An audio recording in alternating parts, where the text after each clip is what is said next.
नमस्कार, आप देखना शुरू कर चुके हैं टीवी9 भारतवर्ष का डिजिटल प्लेटफॉर्म और मैं हूं आपके साथ विपिन चौबे। बांग्लादेश एक बार फिर से अपने इतिहास के सबसे बुरे दौर से गुजर रहा है। वहां पर चुनाव होने हैं। ऐसे में सबसे बड़े निशाने पर, सबसे बड़े टारगेट पर एक बार फिर से बांग्लादेश में हिंदू हैं। ऐसे में सवाल यह उठ रहा है कि क्या हिंदू बनेंगे बांग्लादेश में बदलाव का कारण? बांग्लादेश में हाल के राजनीतिक उथल पुथल के बाद, विशेष रूप से शेख हसीना की सरकार के गिरने और मोहम्मद यूनुस के अंतरिम सरकार के आने के बाद हिंदू अल्पसंख्यक समुदाय पर लगातार हमले और उत्पीड़न की घटनाएं बढ़ गई हैं। अब ऐसे में सवाल उठता है कि क्या हिंदू समुदाय बांग्लादेश में बड़े बदलाव का कारण बन सकता है, जैसे धार्मिक स्वतंत्रता, राजनीतिक स्थिरता या अंतर्राष्ट्रीय संबंधों में सुधार।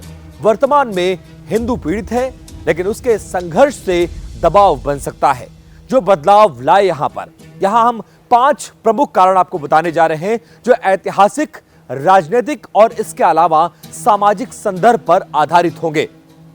पहला कारण, अंतर्राष्ट्रीय ध्यान और भारत का दबाव।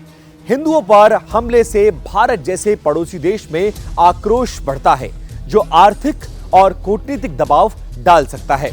भारत बांग्लादेश को बड़े पैमाने पर कई लिहाज से सहायता देता है और अगर हिंदू मुद्दा उठता है तो व्यापार, पानी साझेदारी या फिर सीमा सुरक्षा जैसे मुद्दों पर बड़ा बदलाव आ सकता है। इसके अलावा आंतरिक प्रतिरोध और संगठन। हिंदू समुदाय जो बांग्लादेश की आबादी का तकरीबन 8 से 10% है, अगर संगठित होकर विरोध करे तो सिविल सोसाइटी आंदोलन शुरू कर सकता है।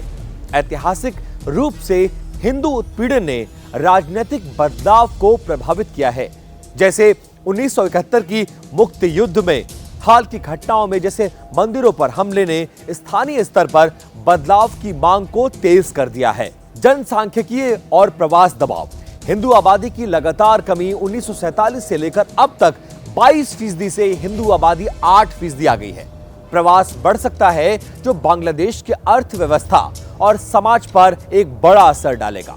अगर हिंदू बड़े पैमाने पर भारत या अन्य देशों में शरण ले तो अंतरिम सरकार को अल्पसंख्यक सुरक्षा पर अपनी नीतियों में बड़ा बदलाव करना पड़ सकता है, जैसे विरासत कानूनों में सुधार, मानवाधिकार संगठनों का हस्तक्षेप। हिंदुओं पर हमले से यूएन और अंतर्राष्ट्रीय संगठन दबाव डाल सकते हैं जो चुनावों या फिर सरकार में बदलाव ला सकता है। हाल ही में US commission on international religious freedom जैसी बॉडीज ने भी बांग्लादेश की स्थिति पर सवाल खड़े किए हैं जो राजनीतिक सुधारों को मजबूत कर सकता है। राजनीतिक भागीदारी और चुनावी प्रभाव। अगर हिंदू वोट बैंक के रूप में संगठित हो तो आगामी चुनाव में यह बदलाव का एक बड़ा कारण हो सकता है। अंतरिम सरकार के बाद चुनाव में अल्पसंख्यक सुरक्षा एक बड़ा मुद्दा बन सकती है जो कि सेकुलर नीतियों को मजबूत करे। ये कारण संभावित हैं, लेकिन वर्तमान में हिंदू समुदाय को सुरक्षा की जरूरत है, ना कि संघर्ष की। अब 5 प्रमुख कारण और हम उसका विश्लेषण करने जा रहे हैं जो आपको जानना बहुत जरूरी है। आज हम एक महत्वपूर्ण विषय पर बात करने जा रहे हैं। सवाल यह है कि क्या हिंदू बनेंगे बांग्लादेश में बदलाव के सबसे बड़े कारण? बांग्लादेश में हाल के राजनीतिक बदलाव के बाद जिस तरह से हिंदू अल्पसंख्यकों पर हमले बढ़े हैं, शेख हसीना की सरकार के गिरने के बाद मोहम्मद यूनुस की अंतरिम सरकार में स्थिति और ज्यादा खराब होती जा रही है।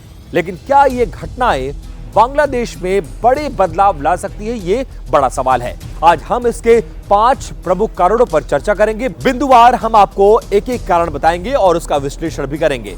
1971 से अब तक हिंदू आबादी की कमी। सबसे पहले समझिए कि बांग्लादेश में हिंदुओं की आज की तारीख में स्थिति क्या है। 1971 में बांग्लादेश की आजादी में भारत का बहुत बड़ा हाथ था और हिंदू समुदाय ने महत्वपूर्ण भूमिका निभाई। लेकिन आज हिंदू आबादी 8 से 10% बची है, जो कि 1947 में 22% थी। कारण लगातार उत्पीड़न, मंदिरों पर हमले, संपत्ति का जब्तीकरण और राजनीतिक हिंसा। अगस्त 2024 में शेख हसीना के इस्तीफे के बाद 88 से ज्यादा हमले हिंदुओं पर हुए हैं।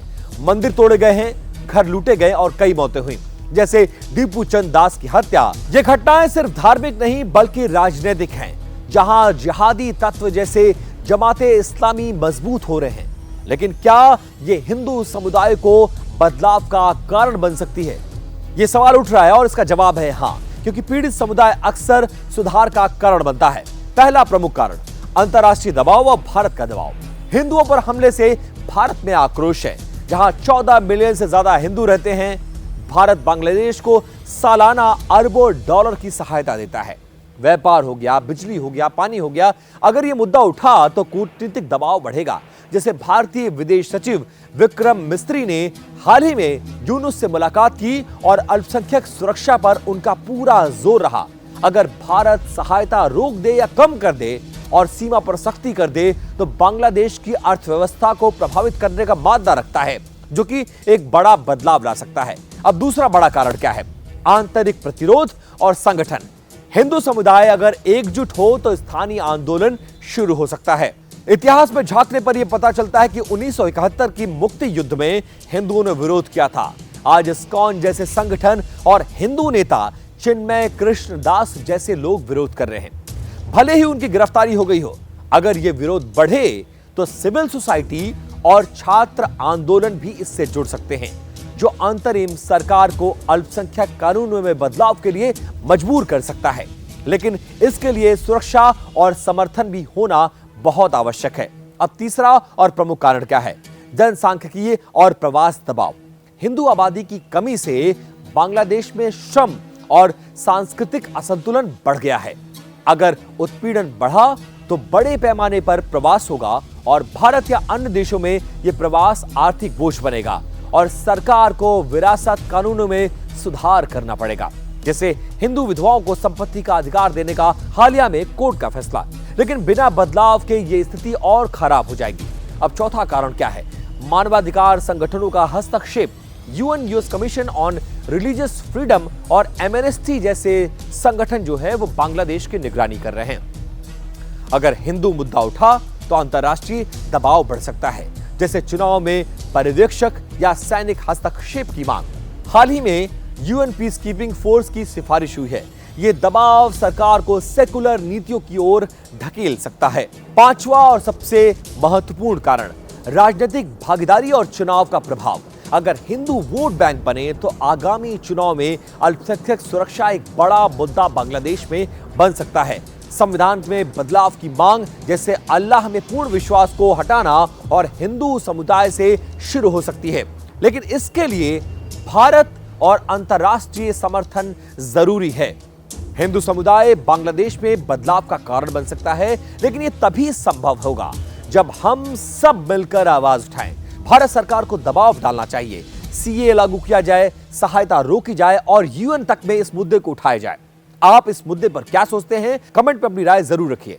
और अगर यह आपको वीडियो उपयोगी लगा हो तो लाइक और शेयर करना बिल्कुल मत भूलिएगा। इसी तरह के तमाम अपडेट्स और वीडियोस के लिए आप बने रहिए TV9 भारतवर्ष के साथ। धन्यवाद, नमस्कार।